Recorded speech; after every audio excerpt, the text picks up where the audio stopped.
Hey, I'm Julie, fei-fan Balzer, and today I'm going to show you how to make your very own yarn pom-poms. It's quick and it's easy. You can get these pom-pom makers in tons of different sizes. These are some of the smaller ones, but you can see if you think this is small, this is really teeny tiny. And of course you can get them also like really big to make giant pom-poms. So I believe that this is the 1 3/8 inches. So that's the one that I'm going to use today. So you'll want to open up your pom-pom maker. These are separate pieces, but they will open as one if you just sort of grab them and pull them open, but you want it to open so that it's basically a long straight piece. Then I have some multicolored yarn that I'm working with, and this is really fun for making pom-poms because the color shifts naturally without you having to do anything. So my goal is I want to wrap the yarn around this curved part. So I like to start from the inside. I just usually hold my finger there. You can see this right here. I'll try to hold it to the front. There you go. You can give yourself a long tail. You can always clip it, okay? Then the goal is as you come around this curve, you want to lay each piece of yarn next to the piece before it, if at all possible, as nicely as possible.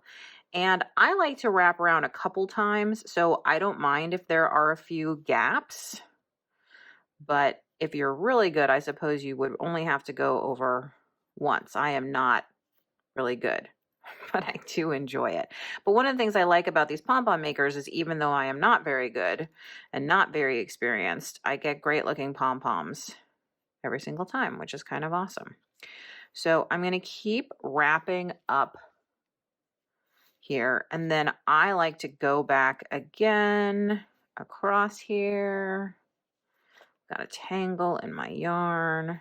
And really, you can go across as many times as you want to, totally up to, oops, see how I caught this part accidentally? So you don't want that. So I'm going to back it up and uncatch that part if I can. Looks like, there you go. I want it to be pretty even so I don't have a lumpy pom-pom. So once I'm satisfied that I have wrapped this and it looks good to me, I'm going to essentially just close that side. Then, and it doesn't matter if this long string is here, you can come across the middle if you want, or you can go the other way. But essentially, I'm going to just continue the wrapping idea. And it's, again, okay that there's this weird long string here because we're going to end up clipping this. And I'm just going to keep wrapping. And once I finish wrapping, I'm going to go ahead and close this. For our next step, I have a sharp pair of scissors and some thread.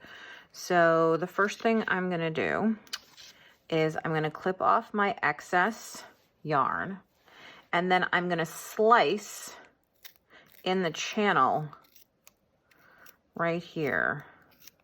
This is why you need a nice sharp pair of scissors that will cut through the yarn. Probably not the same scissors that you use for like paper. You can clip off if there's an excess thing like that, or you can worry about it later. But I'm going to do the same thing, clip, clip, clip, clip, clip.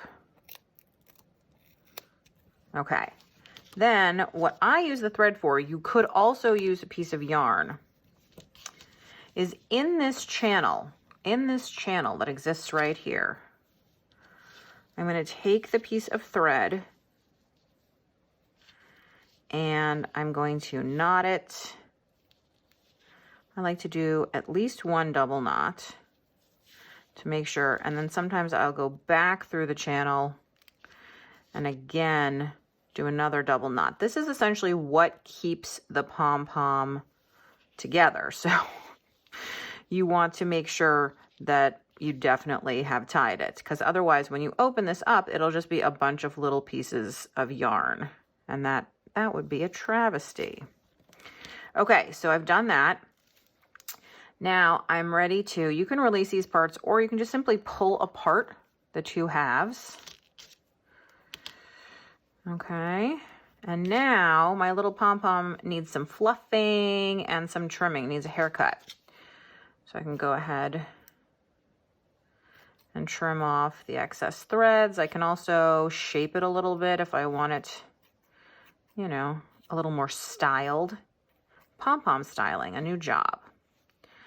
I've heard lots of advice about how to fluff your pom-pom. Some people say take a comb and run it through it, but I kind of like them just as they are. And here you go. Here is my beautiful finished pom-pom. I'm going to make another one and turn them into earrings. Thanks so much for watching and for subscribing. You can find me over on my blog at balzerdesigns.typepad.com, over on Instagram as Balzer Designs, and I do offer tons of online classes, both live and work at your own pace, and you can find those all at balzerdesigns.com.